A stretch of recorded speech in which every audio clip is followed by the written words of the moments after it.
Hello student, मैं आज आपको मैकाले का विवरण पत्र 1835 के बारे में आपको बताऊंगा, जिसमें 1835 का मैकाले का विवरण पत्र क्या है और यह किस पे आधारित था। क्योंकि ईस्ट इंडिया कंपनी के आज्ञा पत्र 1813 में ब्रिटिश पार्लियामेंट के द्वारा वहाँ की महारानी एलिजाबेथ के द्वारा भारतीयों को शिक्षा के लिए 1 लाख रुपए की धनराशि खर्च करने की बात कही गई थी, जो कि उनके आदेशानुसार इसको पारित किया गया था। साथ ही यह शिक्षा भारतीयों को देने के लिए थी, जिसमें 2 भागों में यह विभाजित हो गया था, प्रथम प्राच्य और दूसरा पश्चात। क्योंकि भारतीयों को शिक्षा देने के लिए प्राच्य और पश्चात दोनों पे आधारित शिक्षा मुहैया करानी थी, जिसमें मैकाले का विवरण पत्र 1835 शामिल है। जब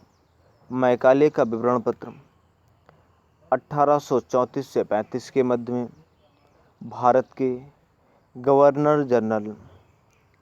लॉर्ड विलियम बेंटिंग थे, तभी मैकाले को इस बारे में अपने पद को सज्जित करते हुए इन्होंने 10 जून 1834 को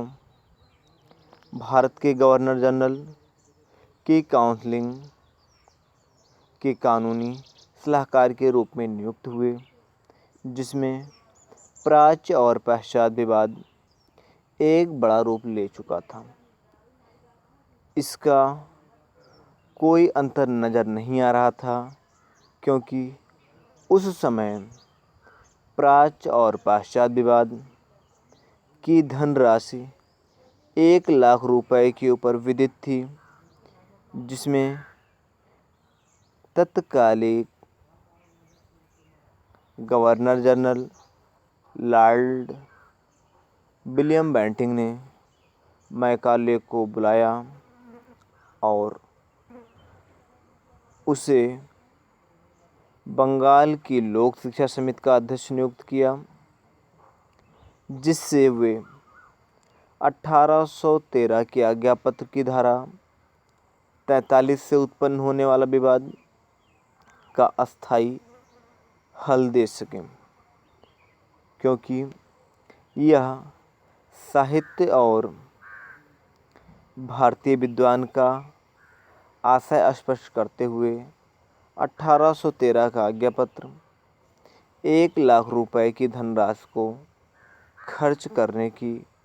मदों को भी स्पष्ट करते हैं। क्योंकि मैकाले अंग्रेजी साहित्य के घोर समर्थक एवं प्रकांड विद्वान थे और वह एक कुशल वक्ता भी थे, जो कि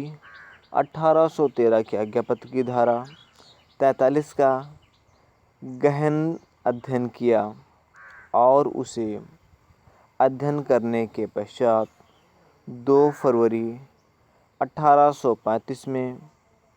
अपने तर्कों और विचारों को स्पष्ट करते हुए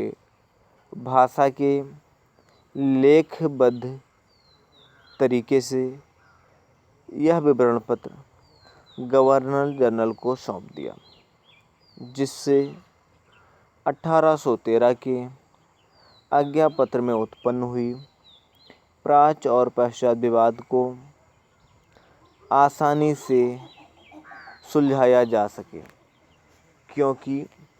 इसमें 3 भागों में विभाजित कर दिया गया था। पहला था मैकाले का विवरण पत्र धारा 43 में साहित्य शब्द से आशय, और दूसरा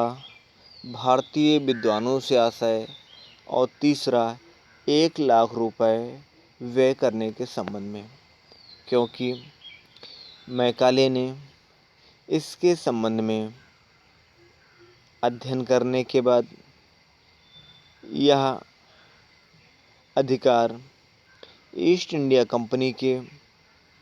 अधिकार क्षेत्र में पैसे का व्यय और खर्च करने की बात बताई थी, जिससे भारतीय विद्वानों के अंतर्गत वे विद्वान आएंगे जो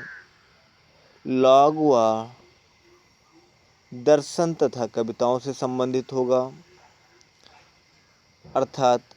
केवल प्राच्य ही विद्वान या पाश्चात्य विद्वान की श्रेणी में आएंगे।